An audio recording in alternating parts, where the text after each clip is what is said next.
our state government should be supporting public education, but is not, for many reasons that we've covered here, one of the most recent of which is mandating a new reading and literacy program and then refusing to fund it, part of the political games that are being played in the state legislature. And here to talk about that and so many other related topics is State Senator Chris Larson from Milwaukee. Senator Larson, good morning. How are you? I'm good. How are you doing, Pat? I'm very good, thank you. I would be remiss if I didn't start, however, talking about one of our colleagues, Rob Coles, and his announcement the other day that he would be voting for Vice President Kamala Harris. Coles is the longest-serving legislator currently, certainly the longest-serving Republican. I served with him 15 years ago. You serve with him now. Between his announcement and then that of the Republican mayor of Waukesha, what does that tell you about some of the Republicans that you worked with, that I've worked with, and where this election seems to be going?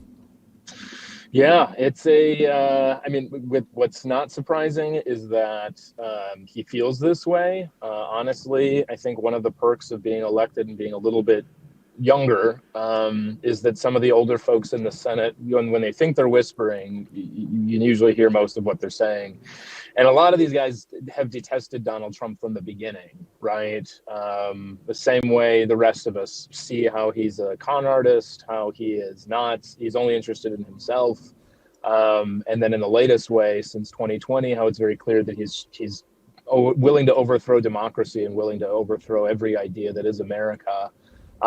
What's exciting about it, what's new, is finally you actually have a Republican willing to say it into a microphone, into the public, and to be able to say what everyone else knows, that the line was crossed long ago. And for Rob specifically, Trump messing around with Nazi stuff and quoting Hitler and saying he wanted Hitler's generals was too much for him, as it should be too much for anybody. I think sometimes we get this idea that, okay, there's two restaurants open at the food court, they must both be great, but taking a step back, there's one that is serving broken glass and poison, and there's one that's serving nourishing meals, right? And I think it becomes pretty clear once you're in it long enough, like Rob is. Yeah, and look, what's in the nourishing meal may not be your favorite food, but again, the alternative is broken glass, and that right. Some people are finally willing to speak out about it. And it underscores a point that I've been making for years. And again, I've been out of the legislature for a long time, but that there are good people from both parties who serve in there, just as there are people from both parties that, frankly, are a pain in the arse to deal with. And some of them have been in charge for a very long time. So that takes us to, where we are with public education. And right now, folks are mostly talking about all the referendums. And as we've said repeatedly on this program, the smart way to go would be to say yes to a referendum if it's in your area, and no to any of the legislators who created the conditions that have led to all these referendums.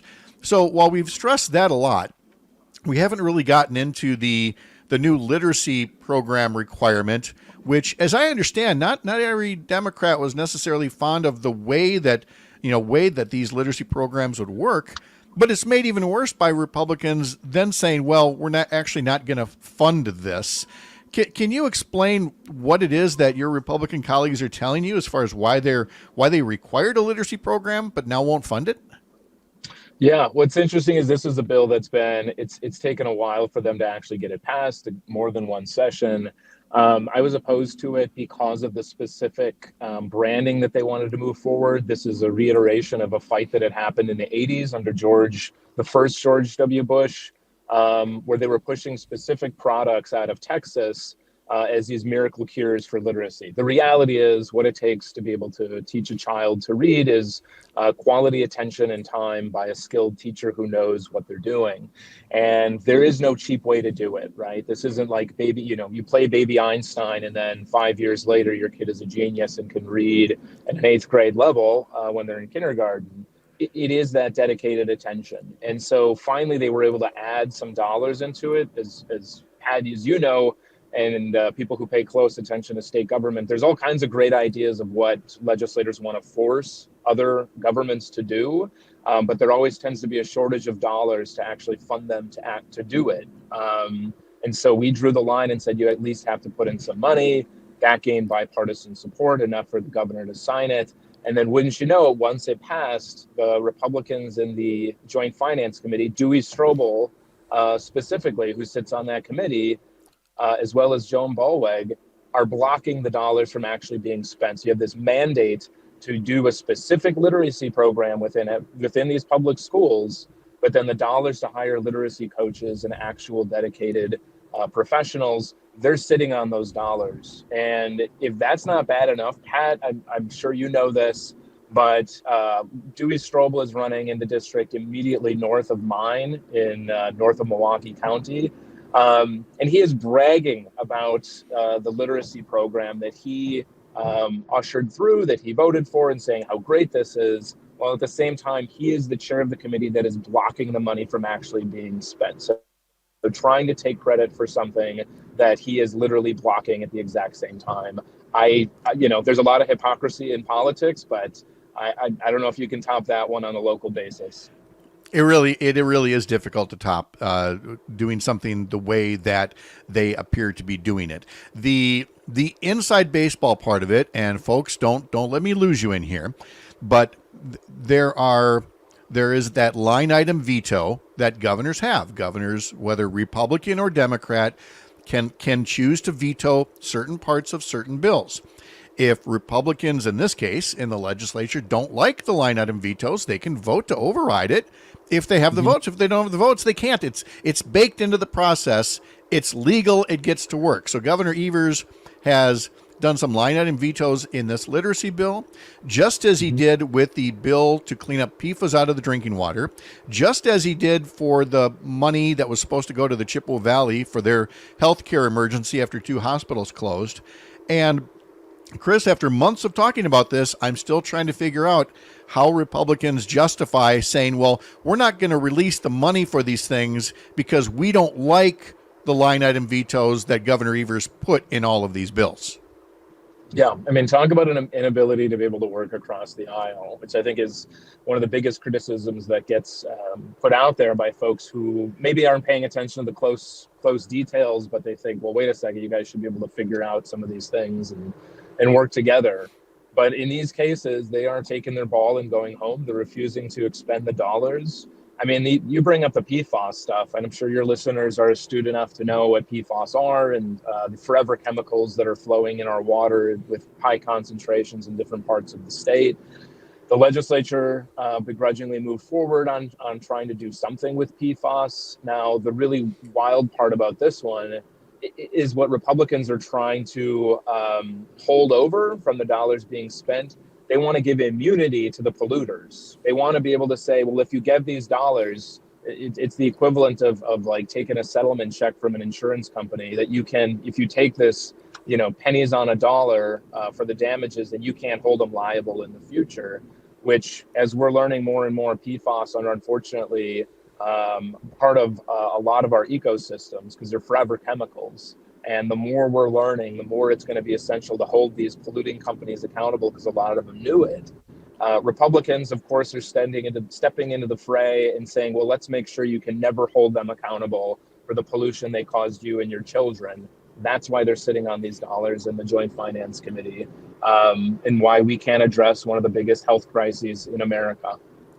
It is really telling that they're in all of those instances trying to blame Governor Evers, saying that, he's the one that won't meet us. But again, he fulfilled his part of the law. He has the right to, veto portions of these bills and in many cases to offer local governments more flexibility in how they do things. So at this point, it's not a matter of blaming Governor Evers. It sounds more like, an attempt at extortion. But again, they're willing to not fund these programs, reading and water and healthcare. They're willing to sit with the water full of chemicals to try to extort some more concessions out of the governor. Obviously, we're not going to see any progress on this between now and when the legislature begins to take up the next budget in January. What's your hope, Senator Larson, about how things might be better come January, February, when you guys start working on the next 2-year state budget? Yeah, I mean, look, we finally have fairer maps in the state of Wisconsin, which, I think a lot of people recognize. I realize sometimes we get in the political talk. I'm sure your listeners know what that means. When I say that to the average person, they're saying, "Wait a second, do we finally get the UP? We got new maps in Wisconsin."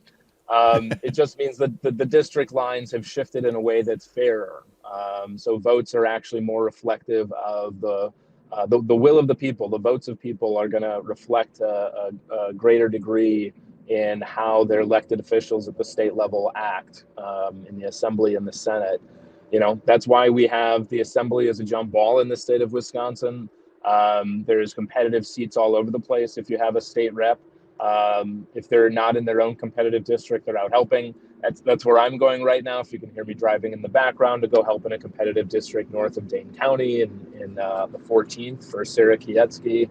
And this is going to change it. There will be more Democrats elected this cycle than we've probably had in 12 years, because we have more Democrats running in more districts than we've had this in the 2000s. So in the last 24 years. And those folks are on the ground telling the story of exactly what's been going on at the Capitol, and how we need to fund public education, how we need to give women autonomy over their own bodies, and how we need to make sure that healthcare is a right and not a privilege to be extorted, and more.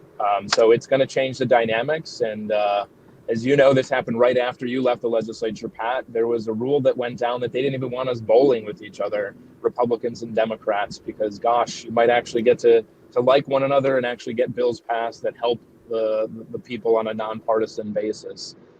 So we can finally put that to an end. I don't know how soon we'll get our bowling shoes on. Perhaps. And while we wait for him to jump to the next tower here, I want to note that Chris Hambuck-Boyle put it on Facebook. Unfunded mandates for public schools force them to go to referendums across the state. So, and Chris's signal is back with us now. It's that, again, these endless referendums, perhaps something that can be addressed, because you will have a multi-billion-dollar surplus once again to work with. Yep. And I say that out of a sense, Chris, of insane jealousy, looking back at the 2009 budget that we had to put through at the start of the Great Recession with a $6 billion shortfall. So needless to say, I'm wishing you all the best in putting that surplus to work better than has happened the past two budget cycles. Yeah, no, having the surplus is huge in being able to decide what priorities we're going to spend it on, right? Because the argument has always been we don't have the funds to be able to fund K-12 public education, that higher education is not a priority. Sorry, we have to cut funds there. Issue after issue, local governments, local roads, all of these things. But now we're actually going to be able to invest in public education. You mentioned the referendums. We have a record number of referendums up this cycle. 243 up this year alone. Every municipality in my Senate district has had a referendum or is having one this year. And your listeners probably know already that if they haven't had a referendum, they will soon. If they've had one already, they're probably going to have another one in the next 3 to 4 years. And this is a result of Scott Walker's budgeting that restricts locals from being able to raise the revenue on their own, while the state government has hoarded all of this cash. And putting that in real sense, the dollars of what a child was worth in the state perspective on a per pupil basis is less now than it was when Scott Walker came into office in 2011. So if you think about that, right, a child... It says a lot about their priorities. Yeah, exactly. Senator Chris Larson, thank you so much. Appreciate it. Safe travels. We'll talk again after the election. Take care. Sounds good. Thanks, Pat. Let's go win. You bet.